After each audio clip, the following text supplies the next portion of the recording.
নমস্কাৰ 24 লাইভ চাই থকাৰ বাবে ধন্যবাদ ষ্টুডিঅ'ত মই উৎপল আৰু লৈ আহিছোঁ এই মুহূৰ্তত এটা ডাঙৰ খবৰ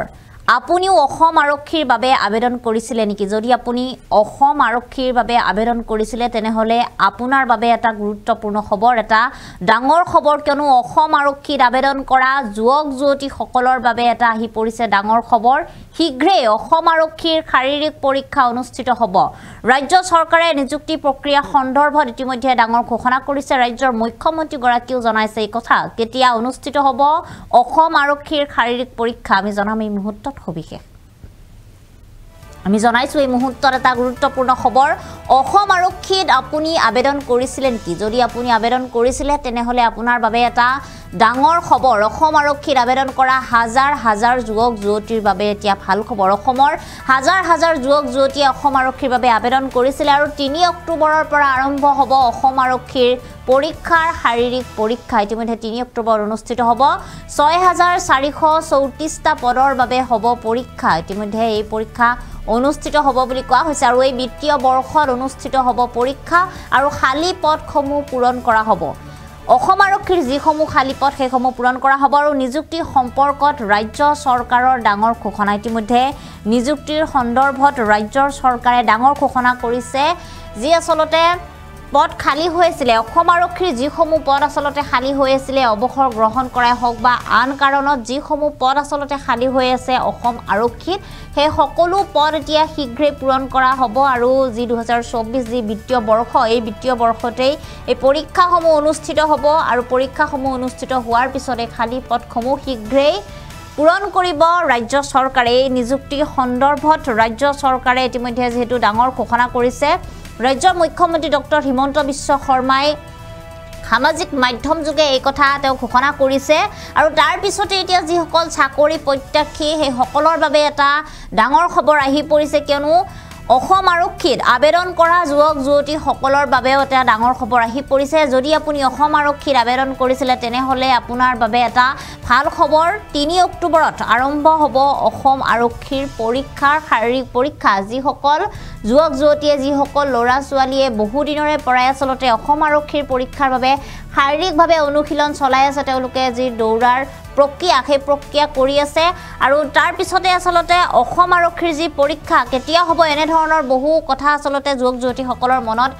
বাল হৈছিলে প্ৰশ্ন আছিলে আৰু সেই সকলো অপেক্ষাৰ অন্ত পেলাই এতিয়া 3 অক্টোবৰত আৰম্ভ হ'ব অসম আৰক্ষীৰ পৰীক্ষাৰ শাৰীৰিক পৰীক্ষা শাৰীৰিক অনুশীলন ইতিমধ্যে সকলোৱে আৰম্ভ কৰিছে আৰু অধিক শাৰীৰিক অনুশীলন এতিয়া অসম আৰক্ষীত আবেদন কৰা যুৱক যুৱতীসকলে কৰিবলৈ আৰম্ভ কৰিব পৰা হৈছে কিয়নো 6434টা পদৰ বাবে হ'ব এই পৰীক্ষা আৰু এই যি বিত্তীয় বৰ্ষ এই বিত্তীয় বৰ্ষত পৰীক্ষাসমূহ অনুষ্ঠিত হ'ব শাৰীৰিক পৰীক্ষাসমূহ অনুষ্ঠিত হ'ব লিখিত পৰীক্ষাসমূহ অনুষ্ঠিত হ'ব আৰু তাৰ পিছতে আসলতে খালী পদসমূহ পূৰণ কৰা হ'ব যিসমূহ আসলতে যুৱক যুৱতী শিক্ষাৰ্থী পৰীক্ষাৰ্থী যিসকলে এই পৰীক্ষাত তেওঁলোকে উত্তীৰ্ণ হ'ব তাৰ পিছতে তেওঁলোকৰ পৰীক্ষাৰ প্ৰক্ৰিয়াৰ জৰিয়তে তেওঁলোকৰ এই যি খালী পদসমূহ ৰাজ্যৰ যিকোনো যিসকল আসলতে বিভাগসমূহত খালী পদসমূহ আছে সেই খালী পদসমূহ পূৰণ কৰা হ'ব আৰু ইতিমধ্যে এই নিযুক্তি সন্দৰ্ভত ৰাজ্য চৰকাৰে কেইবাটাও ডাঙৰ ঘোষণা কৰিছে কেইবাটাও গুৰুত্বপূৰ্ণ ঘোষণা কৰিছে তৃতীয় চতুৰ্থ বৰ্গৰ পৰীক্ষাৰ সন্দৰ্ভতো ৰাজ্য চৰকাৰে ডাঙৰ ঘোষণা কৰিছে কেতিয়া এই পৰীক্ষা অনুষ্ঠিত হ'ব কি প্ৰক্ৰিয়াৰ জৰিয়তে আসলতে এই পৰীক্ষা অনুষ্ঠিত হ'ব সেই কথাও ৰাজ্যৰ মুখ্যমন্ত্ৰী গৰাকীয়ে ইতিমধ্যে জনাইছে যেহেতু পৰীক্ষা সন্দৰ্ভত ৰাজ্য চৰকাৰে ডাঙৰ সিদ্ধান্ত ইতিমধ্যে ঘোষণা কৰিছে তেওঁলোকে বৈঠকত মিলিত হৈছে এই কথা আলোচনা কৰিছে আৰু তাৰ পিছতে প্ৰতিটো বিভাগত আসলতে যি পদ খালী হৈ আছিল সেই সকলো সন্দৰ্ভত ইতিমধ্যে ৰাজ্য চৰকাৰে এই কথা ঘোষণা কৰিছে আৰু তাৰ মাজতে অসম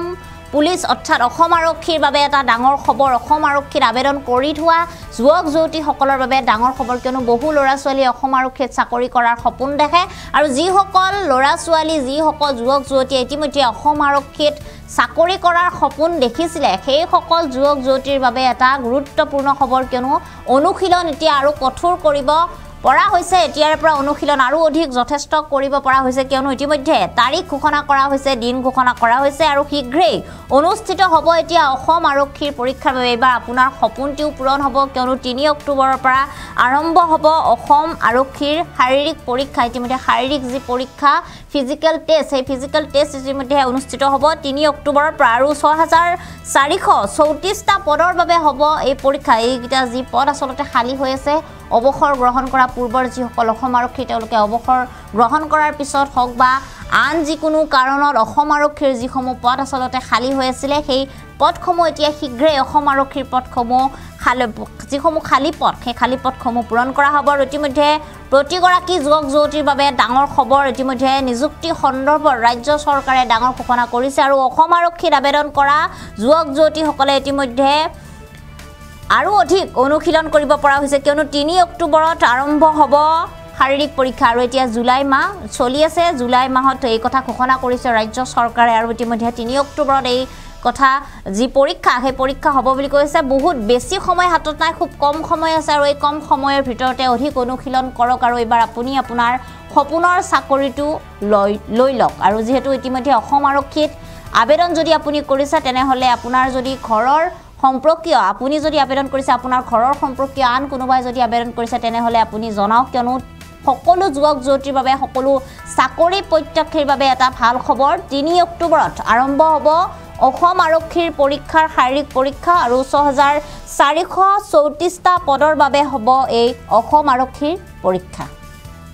আৰু এই মুহূৰ্তত আমাৰ হাতত মুখ্যমন্ত্ৰীৰ মন্তব্য আছে সেই মন্তব্য আমি আপোনালোকক শুনাইছো আমি সিদ্ধান্ত যতে মই যাওঁ তাতে আমাৰ